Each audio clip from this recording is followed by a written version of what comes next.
Good morning everyone. I welcome you all to the biology class. We will start with the chapter cell, the fundamental unit of life. Now, in your 8th class also you have studied about the cell. What do you mean by cell? Cell is the fundamental and structural unit of living organism. Now the question arises, who discovered and observed the cell for the first time? So the answer is Robert Hooke. Scientist Robert Hooke discovered and observed the cell for the first time in the year 1665. Robert Hooke in 1665 discovered and named cell while examining a thin slice of cork. What do you mean by cork? Cork is a substance which comes from the bark of a tree. It was used as a bottle stopper. Under a primitive microscope made by him, you can see in the picture, he found porous structure of cork which resembled to the structure of honeycomb, consisting of many little compartments, and called the units cell. So the word cell was given by the Robert Hooke and is derived from the Latin word cellula, which means a little room.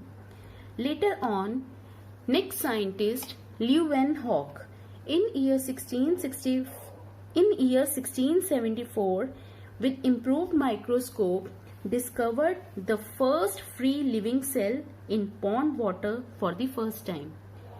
Scientist Robert Hooke, he discovered the dead cell because cork is a dead substance, but the first living cell was observed by the Leeuwenhoek in pond water like bacteria and other microorganisms.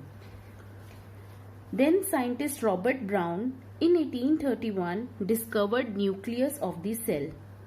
Purkinje in year 1835 gave the term protoplasm to the fluid substance of the cell. Camillo Golgi discovered the Golgi apparatus. Later on, two scientists, Schleiden and Scavone, gave the cell theory in the year 1839. They gave the following postulate that all the living organisms are made up of cell. Second, cell is the basic unit of life. Earlier, Schleiden and Scavone failed to explain how new cell arises. Later on, in the year 1855, Rudolf Virchow, he gave the new postulate that new cell arise from the pre-existing cell. With this, the cell theory was complete with its three postulates. In the year 1840, electron microscope was discovered and it was used to observe and understand the complex structure of the cell and various organelles. Now, after the discovery of the electron microscope and interest of scientists in the cell, scientists observe different types of cells having different size. For example, largest animal cell is the ostrich egg, longest cell is the nerve cell, smallest cell is the mycoplasma or PPLO. Full form of PPLO, pleuropneumonia-like organism. Now the cell have different shape also. For example, nerve cell has elongated structure. RBC has discoidal or saucer shape. Muscle cells are spindle shaped. Egg or ovum, it is spherical in shape. Now next is on the basis of number of cell. On the basis of number of cell, there are two types of organism, unicellular organism and multicellular organism.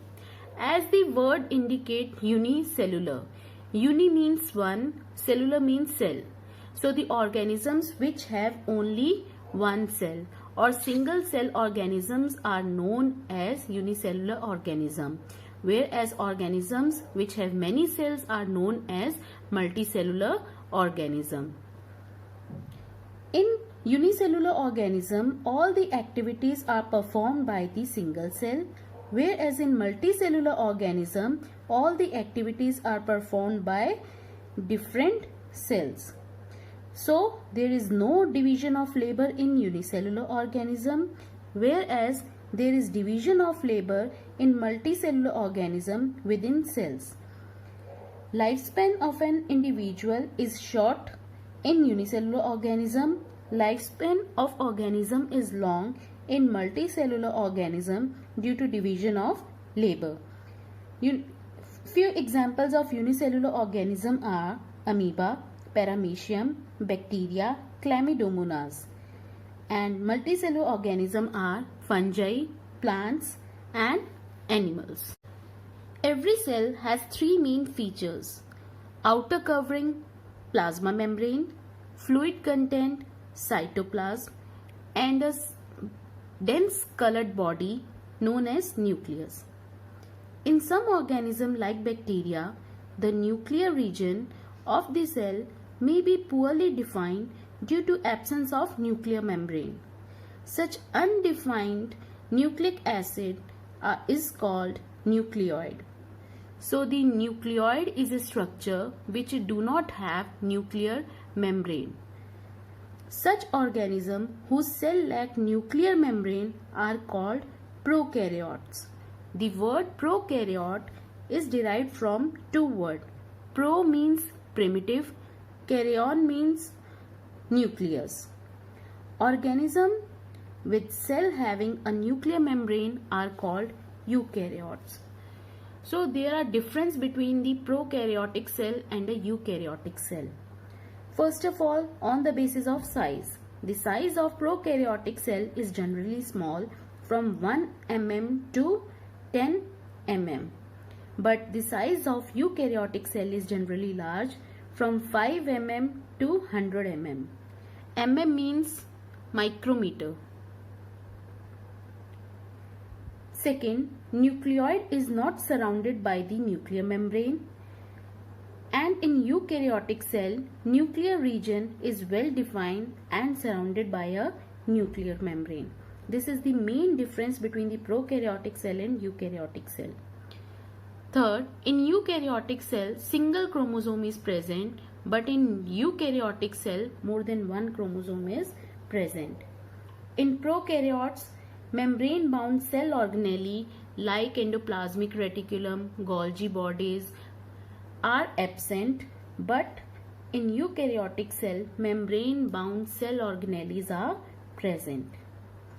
In prokaryotes or in photosynthetic prokaryotes, chlorophyll is associated with membrane vesicle. It means that they do not have chloroplast, because chloroplast is a double membrane bound organelle. But in eukaryotic cell, chlorophyll is associated with plastid, that is chloroplast. For example, bacteria, cyanobacteria, blue-green algae are examples of prokaryotic cell. Plant cell, animal cell are example of eukaryotic. Now eukaryotic cells are of two types: plant cell and animal cell. Now plant cells are generally large in size, but animal cells are generally small in size. The main difference between the animal cell and plant cell, that animal cell do not have cell wall, but plant cell is surrounded by the cell wall, which is made up of cellulose. In animal cell, plastids are absent, but exception is Euglena, which is photosynthetic organism and has plastid. All plant cell, they have plastid, that is chloroplast, which contain green pigment chlorophyll for the synthesis of food. Next, in animal cell, vacuoles are many, small and temporarily, but in some organisms, vacuoles are absent. But in plant cells, vacuoles are large in size and known as central sap vacuole. In animal cell, Golgi bodies are highly complex and prominent, but in plant cell, Golgi bodies are simple and known as dictyosomes. Next main difference is that animal cell, they have centrosome and centriole which help in cell division, but in plant cell, centrosome and centriole are absent. Reserve food material in animal cell is glycogen and fat, and in plant cell, reserve food material is starch and fat. Plants, because they do not move from one place to another, they have less number of mitochondria, but animal cell, they have more number of mitochondria. Let's observe the structure of plant cell and animal cell. So the animal cell, as you can see the diagram, it is surrounded by the outer layer plasma membrane. It has a nucleus somewhat central in position, and it has different types of organelle: lysosome, ribosome, mitochondria, rough endoplasmic reticulum, smooth endoplasmic reticulum, Golgi apparatus, which we will study in detail later on. And plant food. Next, in animal cell, vacuoles are many, small and temporarily, but in some organisms, vacuoles are absent. But in plant cells, vacuoles are large in size and known as central sap vacuole. In animal cell, Golgi bodies are highly complex and prominent, but in plant cell, Golgi bodies are simple and known as dictyosomes. Next main difference is that animal cell, they have centrosome and centriole which help in cell division, but in plant cell, centrosome and centriole are absent. Reserve food material in animal cell is glycogen and fat, and in plant cell, reserve food material is starch and fat. Plants, because they do not move from one place to another, they have less number of mitochondria, but animal cell, they have more number of mitochondria. Let's observe the structure of plant cell and animal cell. So the animal cell, as you can see the diagram, it is surrounded by the outer layer plasma membrane. It has a nucleus somewhat central in position, and it has different types of organelle: lysosome, ribosome, mitochondria, rough endoplasmic reticulum, smooth endoplasmic reticulum, Golgi apparatus, which we will study in detail later on. And plant cell, it has the outer covering of cell wall. Then adjacent to cell wall, plasma membrane is present. This is the plasma membrane. Plasma membrane is present. Nucleus, it is eccentric in position. Some means on the side it is present. It has a large central vacuole, and it consists of the other organelles like mitochondria, ribosome, chloroplast. Chloroplast is the organelle which contain chlorophyll, which help in the synthesis of the food. Cytoplasm, rough endoplasmic reticulum, lysosome, smooth endoplasmic reticulum. We will study the other organelles in detail in the next classes. Thank you everyone.